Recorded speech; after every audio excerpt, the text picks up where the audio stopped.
So the 5 biggest social media customer service problems, okay, are slow response time is a big problem, right? If your brand is not on all social media platforms, sometimes people look at that as your brand is not current.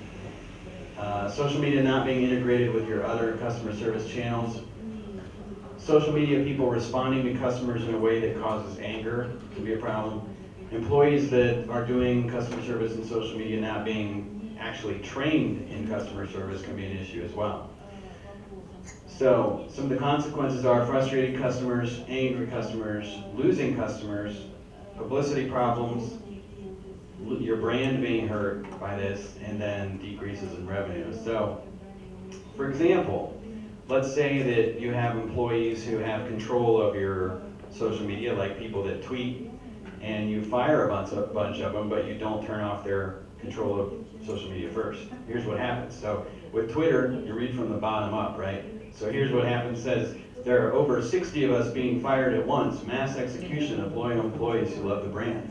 Sorry we've been quiet for so long. Under contract, we've been unable to say a word, or more importantly, tell the truth. Just overheard our marketing director, he's staying, folks, ask, how do I shut down Twitter? So this is bad for the brand, right? Because they're firing people who still have access to their Twitter, right? That's not good. And when you have the wrong person posting, StubHub is a company in the US that sells tickets, right? So here, that's a bad word. Thank it's Friday. Can't wait to get out of this stub-sucking hellhole, right? That's not having the right person posting. That's bad, right? And when you have the wrong person and you're getting criticism and you have the wrong person posting, you are all little punks, nothing. You are nothing. We are laughing at you. All of you just fools. We have God on our side. You just have your sights. I am Wonder Woman. I am a great chef, a great wife, and a great mom to my kids, and we will be parents to a human kid one day too. We will show all of you. This person is crazy, right? So this is bad. This is what happens when you have someone who should not be responding to the public. That's bad. And then, this is what not to tweet during a PR crisis when people find out that there's horse meat in your frozen meals. Okay? So Tesco says, it's sleepy time, so we're off to hit the hay. See you at 8 a.m. for more. Not only are they going to bed and not responding to the PR crisis, but they said hit the hay, which is a way of saying I'm going to sleep, but it also, horses eat hay. So that's really bad. You're not supposed to eat horse meat, and it's not supposed to be in frozen meals. Okay, so this is really bad. Now, automated social messages like automated tweets can be bad too. So again, reading from the bottom up, this guy says, so American Airways and US Airways merged, and they said congrats to American Air and US Airways for creating the largest, crappiest airline in the world. So American Air has automated tweets responding, and it says, thanks for your support. We look forward to a bright future as the new American. And this guy says, it's funny that American Air is responding to every tweet coming their way, especially when this happens. So automated tweets are bad because they don't always work. And this guy basically is making sure that everybody sees that it's not working. And that's bad. Yeah. So what are 5 goals of good social media customer service? Give customers a quicker route to satisfaction without hiring too many more people. Be present, monitor, and respond quickly without automating responses. Integrate your customer service channels to deal with customer problems efficiently without complicated or expensive systems. Have well-trained employees that listen, empathize, validate, apologize, and fix the problem to the customer satisfaction. And show that you care, keep customers happy, and retain loyal customers. So those are the goals of good customer service and social media. What does bad and good customer service look like? Bad is slow, unresponsive, reluctant, grumpy, mean, apathetic, selfish, powerless. People that say, this is not my problem, right? And good is quick, responsive, helpful, friendly, caring, passionate, supportive, empowered, responsible. This is my problem, and I am going to deal with it. I am going to fix it for you. Now with social media, they're not just customers anymore, they're friends, right? Here's what happened to me. I went to Taco Bell, which is a fast food taco place, and they didn't give me one of the burritos that I ordered, so I tweeted Taco Bell. I said, hey, the guy at the drive-thru ordered me a burrito, and Taco Bell said, hey, Brian, go here to this link and we'll give you 2 free burritos. I said, Taco Bell, you're the best, and Taco Bell said, no, Brian, you're the best. That's nice, right? Starting a relationship. That's cool. So what's phase 2 of relationship? Shared activities. So I said, hey, Taco Bell, what are you doing? Taco Bell says, oh, nothing. You? I said, nothing. Taco Bell says, you want to go make fun of people at the mall? I said, yeah, let's do it. So we did. We went to the mall, and we got photos, and we had a great time. That's a joke, guys. It didn't really happen.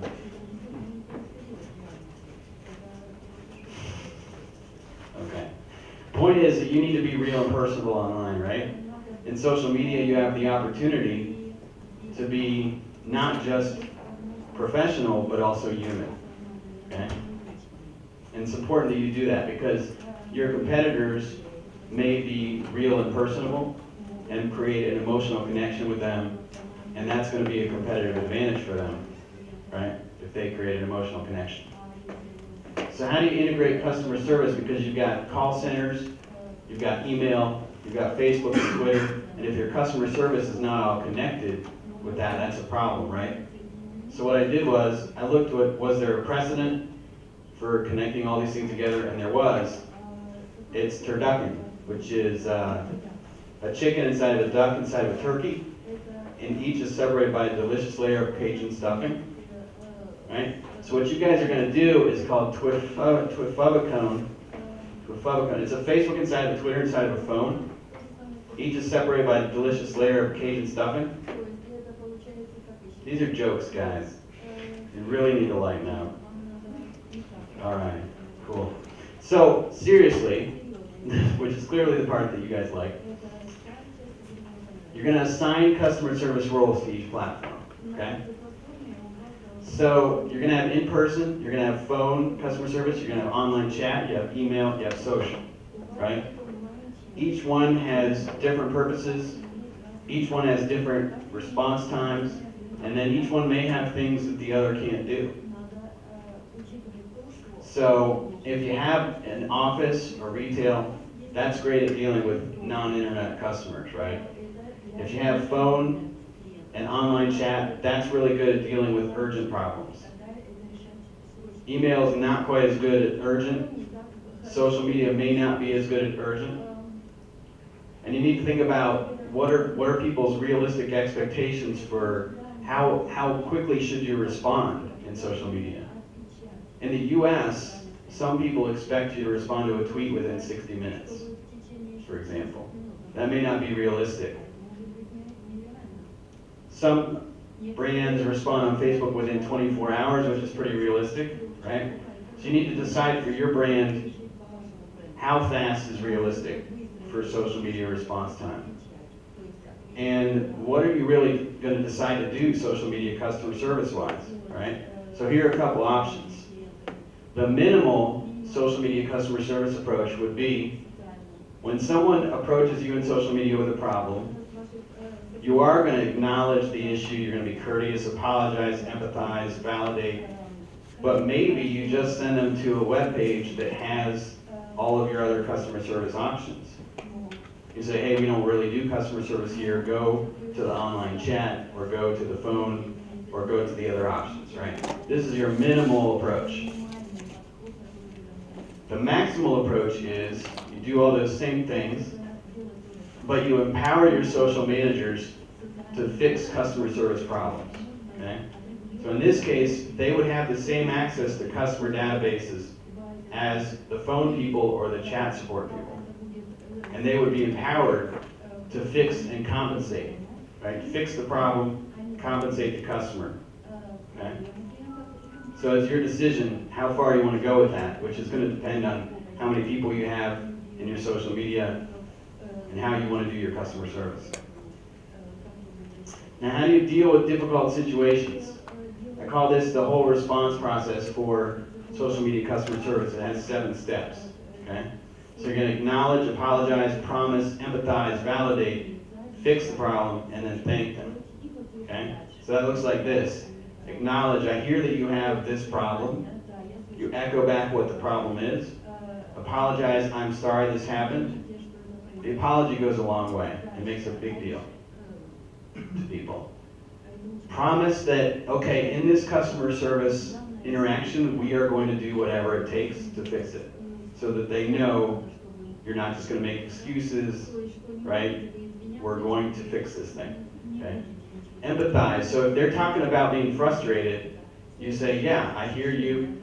Yes, that's frustrating. Yes, I understand. Yes, that's horrible, right? So you're empathizing, you're validating. Yes, you're right. And yes, those are the facts. Yes, you're not crazy, okay? Because when people feel like they're crazy, when people feel like they're not validated, they get more emotional, they get worse, right? You want to shut that down by validating them, okay? And then fix. Here's what we can do to fix it. Will that make you happy again? If it doesn't, you may offer more, okay? And if that doesn't fix it, there's a chance that they're a troll, which is a technical term. How many of you have heard of trolls? Okay, a couple. I'm going to define it in a second. So then, if that fixes it, you say, thanks for being our customer. Is there anything else I can do for you? And usually they say no. And that's it. Have a great day. Okay, it's done. That's the process. Now, a troll is an inflammatory person who baits you into responding negatively. All the troll wants, the troll is a very unhappy person with no life, who just wants you to respond negatively and make your life worse, okay? If they cause an emotional reaction in you, you step away from the computer and you do not respond, okay, until you are no longer emotional. Now, real trolls do not want the situation to get better, so when you offer them a solution, they don't want it, okay? And that's how you know. They resist help. Now, can you ban people on Facebook? Is that okay?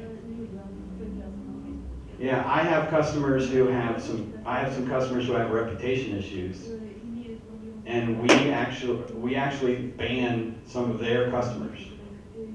Why? Because the Facebook interactions that happen publicly become part of their brand. It becomes part of the image, right?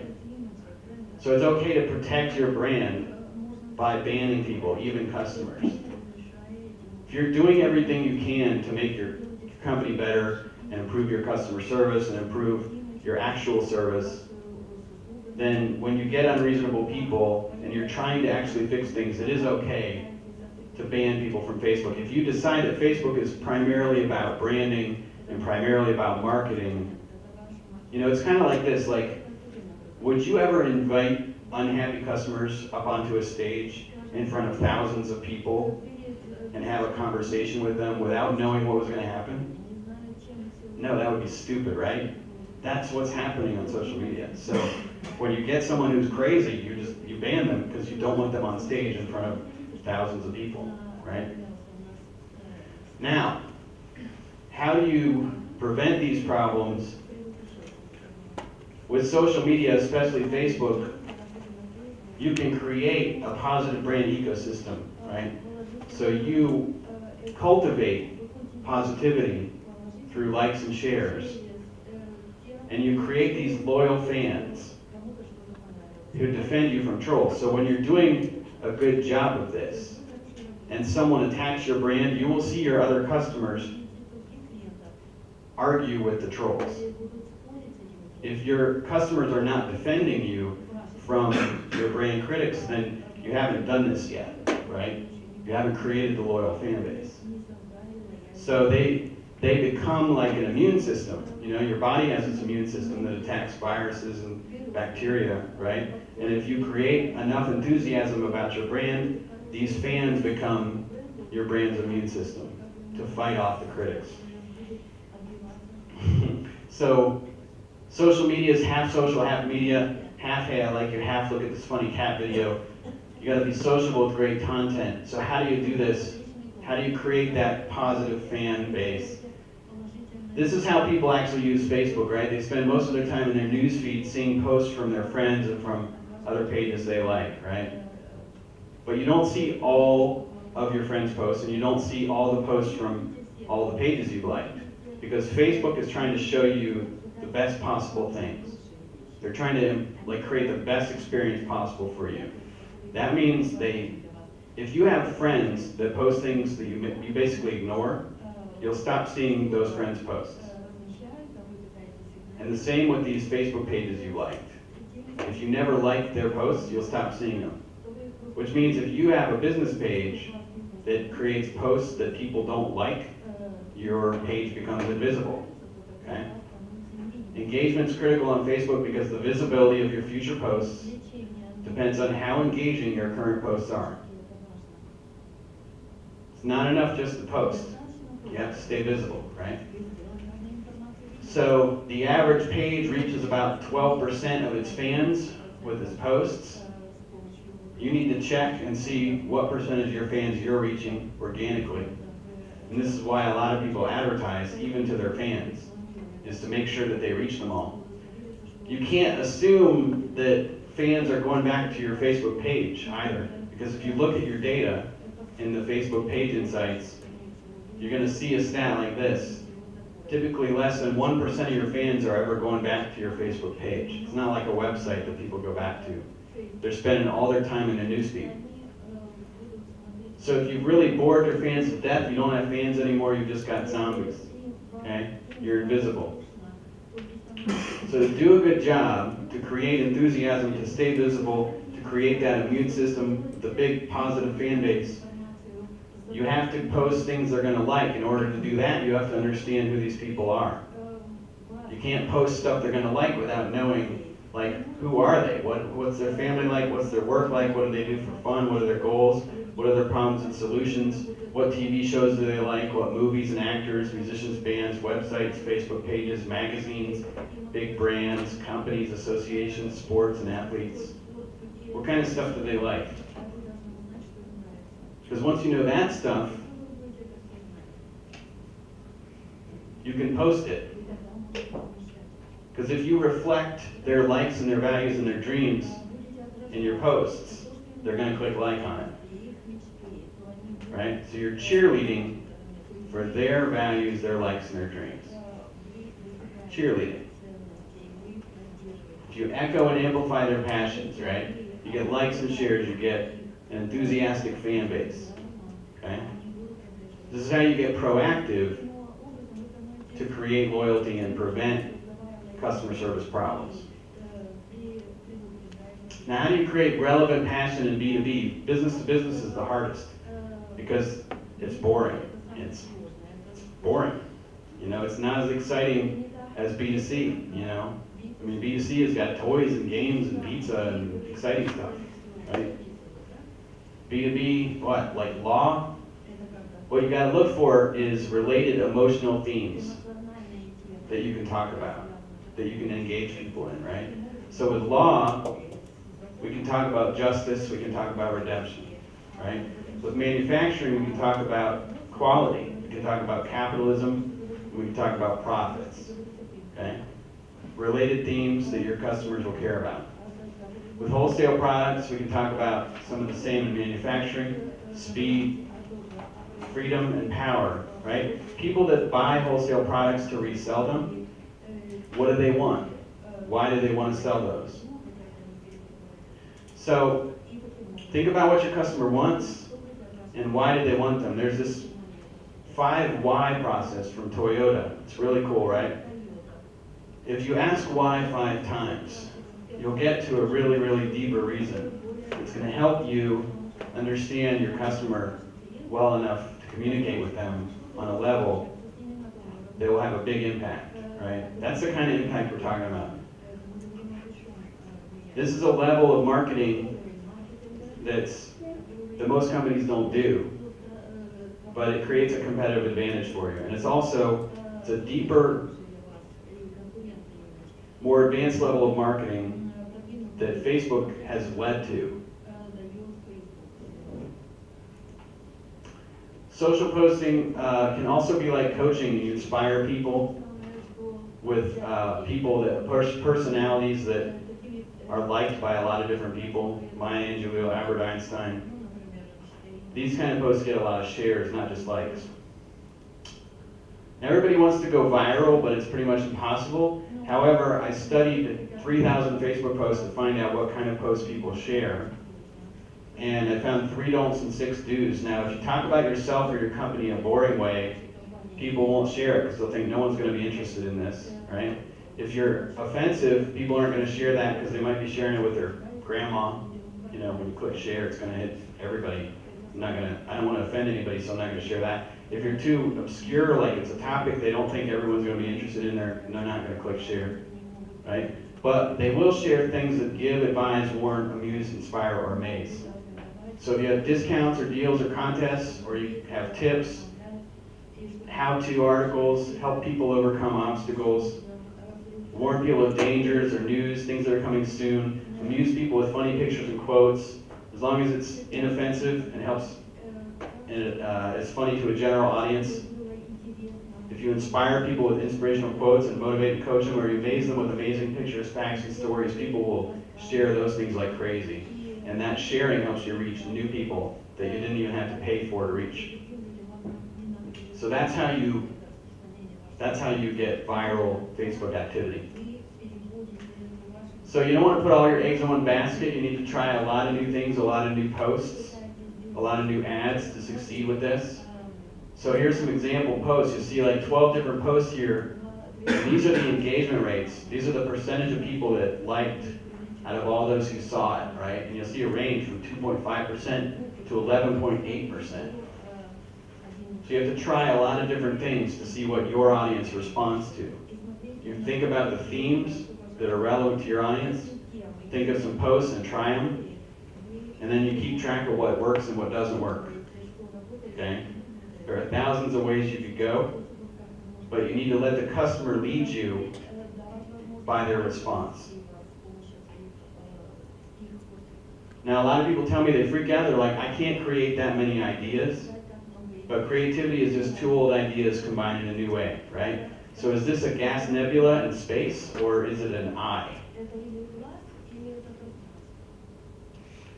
What about this? Bikini sunbathing and cats, right?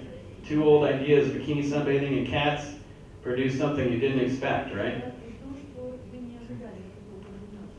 If you guys want, you guys can get this. I created this so you guys can get these 30 most engaging posts I've ever posted for clients. It's a file that will teach you how to modify them for your clients. Go to bit.ly/superpost. Now the average Facebook post gets 1 to 2% engagement, but these get 10 to 16%. Okay? So you can modify them for your client, for your audience. Now, how do you affordably grow Facebook fans based on their passions? Use Facebook ads. Go to Facebook ads, ad manager, and click on promote your page. That's the type of ad you need. And then you want to target people who like something relevant to your audience, right? So in this case, for the Cowboys and Aliens movie, we target men who like Westerns, and we say click like if you love Westerns. It's a no-brainer ad. We're saying click like if you love that thing that we targeted, so we know you like it, right? So they're going to click through at a high rate, and that's going to be a low cost per fan. So a lot of men like Olivia Wilde, and they actually like Olivia Wilde more than they like Westerns. So these were even more affordable fans than the Western ones. This is my dad and my sister when she was 3 months pregnant, and that's me photobombing. This is my dad. I was on the phone with my dad one time, and I was telling him some of my jokes, and he wasn't laughing, much like you guys. And I pointed that out to him, and he said, well, why don't you work on those jokes, and I'll work on my laughing. And I said, why don't you work on being a better father? But I said it after I hung up. But then I was telling this to my grandma, hanging out with my grandma who's 103 years old, and I was telling her that story, and I said, but people really do laugh at my jokes. And she said, people do stupid things. I said, thanks, Grandma. Right? It's hard to like stand out and impress the people that you grew up with, right? But you guys do need to stand out in your marketplace. So how do you do that, right? There's a Saturday Night Live sketch called More Cowbell. It's like the most popular Saturday Night Live sketch ever. And in that sketch, Christopher Walken at one point comes out and he says, I got a fever and the only prescription is more cowbell, right? So we use that as an analogy. Cowbell is a thing that your customer has a fever for, right? It's the thing they're passionate about. It's hard to find in B2B, but you've got to find it. Because when you find the thing your customer has a fever for, that's how you create the enthusiasm that leads to customer loyalty and prevents customer service problems, okay? When I worked with Hardee's and Carl's Jr., these other fast food places, to grow fans, I used bacon, because people have a big fever for bacon, right? So I said, I created these ads that say, click like if you love bacon, right? And they hadn't been doing that before, and those ads dropped their cost per fan by 66%, so they got 3 times as many fans for the same cost, right? So their cowbell was bacon. When you love selling something that people love buying, you have the business of your dreams and very happy customers. So last thing, rationalization can overpower logic. These are my parents. I think it's my parents' fault that I blame other people. You guys ever work all the way through lunch, you didn't eat lunch, and then you get super duper hungry and then you see this, and you're like, I shouldn't eat that, but I'm gonna eat that, right? And then you eat it, and you're like, I shouldn't have done that, but I deserve it, because I worked really hard, right? No, you don't deserve that, right? It's gonna give you diabetes, right? It's bad for you, right? So you make a bad decision, and then you rationalize it, okay? Because rationalization is really powerful. I think Apple understands this. They had this 1984 ad, and the PC versus Mac ads, and they convinced the world that people that use PCs are boring automatons and people that use Macs are creative geniuses. But I've looked at a lot of the side-by-side comparisons, and performance-wise, Mac is not always better. So, when you look at the stores are amazing, right? The packaging is amazing. When you go into the store, they call their store associates geniuses, right? They're not geniuses, they're people that work in stores, right? But their product launches are really high quality and amazing. And so they put out these ads that say the first thing we ask is, what do we want our customer to feel? And how do we want them to feel? Do we want them to feel delight, love, connection, surprise? And then we design to that intention. So Apple got us to the point where we don't really care whether it works better or not. We just want an Apple. We just want an iPhone. So as you guys build your customer loyalty and build your fan base and make your fan base more and more popular, my question to you is, how are you making your customers feel? Thank you.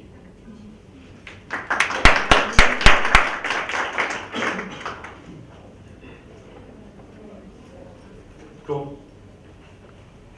Questions? Any questions? Any questions about that feedback?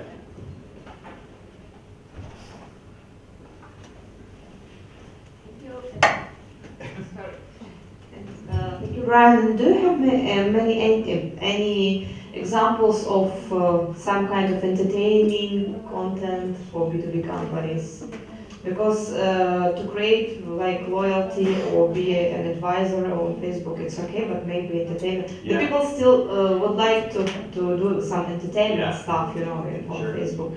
So maybe you have any examples how to create entertaining content. Yeah, it is hard to find the examples because a lot of B2B companies don't have the guts to do it, but there is one company in the US called Marketo that has done a couple really good things, and one of them is they did a ukulele song about marketing automation, and then they created a coloring book for marketers too. So I mean, those are two examples, and I mean, I think anything that when you hear about it, you smile, you're on the right track. Yeah. But B2B is about to be boring, not smiling. Yeah, I know that's the problem. I mean, and like I said in the earlier speech I did, if you're boring, you're going to get ignored.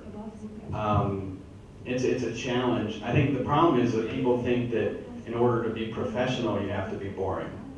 But I think it's possible to be professional and still be human and have a little bit of a sense of humor. You need to be professional by having quality, right, and being serious about your business. But you can have a sense of humor about being a human being and having and caring about the people in your business. Yeah. Oh, this guy. All right, go ahead.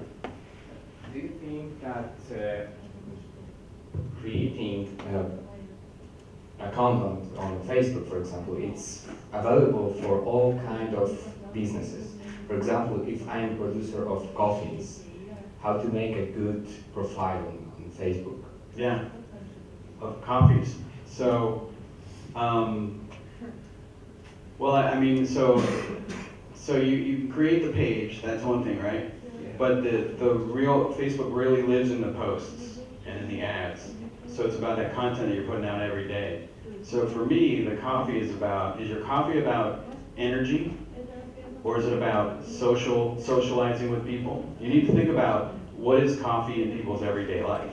Because it's a product, yes, but what is it in people's lives? And then when you decide, oh, it's about socializing, then you show a lot of stuff about people socializing with coffee, right? But I do not mean coffee like a drink, Oh, energy what do you mean? drink. Caffeine for a dead body. Oh, coffins. Yes. Um, How to create a good, fan page for that? yeah, that's horrible. That's true. Do you like my coffins? Yeah, I like it. Not fun, but Well, memorable. Yeah, it was one question of our clients. Actually. Yeah, We was yeah, yeah. asking. My manager was asking, "Do you have a fan page?" I am producer of coffee. well, if you do choose to do a fan page about that, I mean, I'm sure that you already have a lot of wisdom about how to and how not to sell that, right? You know how to sell that appropriately, right? So your ads and your posts also need to be appropriate.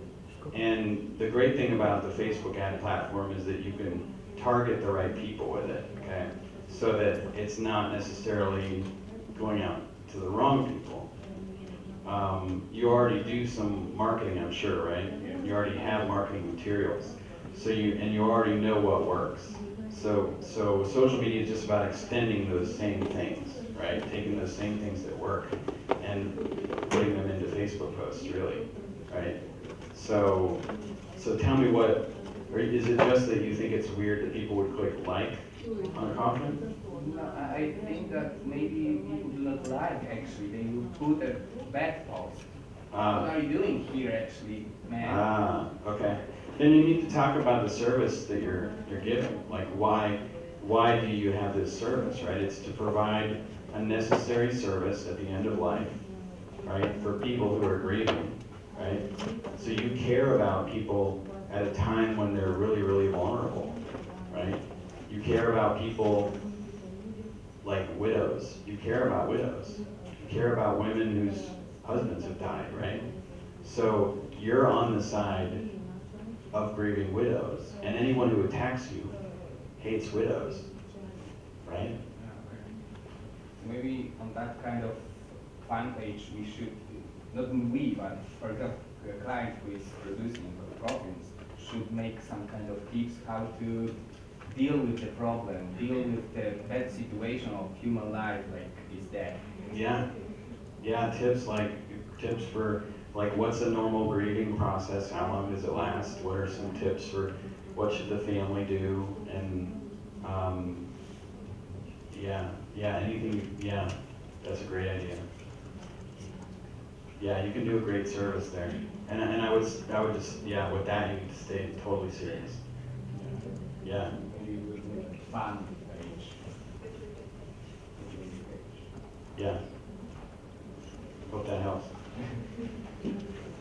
Thank you, Brian. We have one more and the last question for you. Okay. Thanks, Brian. Interesting talk.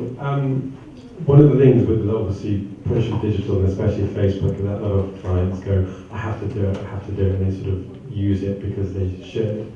How do you get them to think about, one, how they should use it, and two, link it with other stuff that they do, their broader marketing? How do you help them integrate it?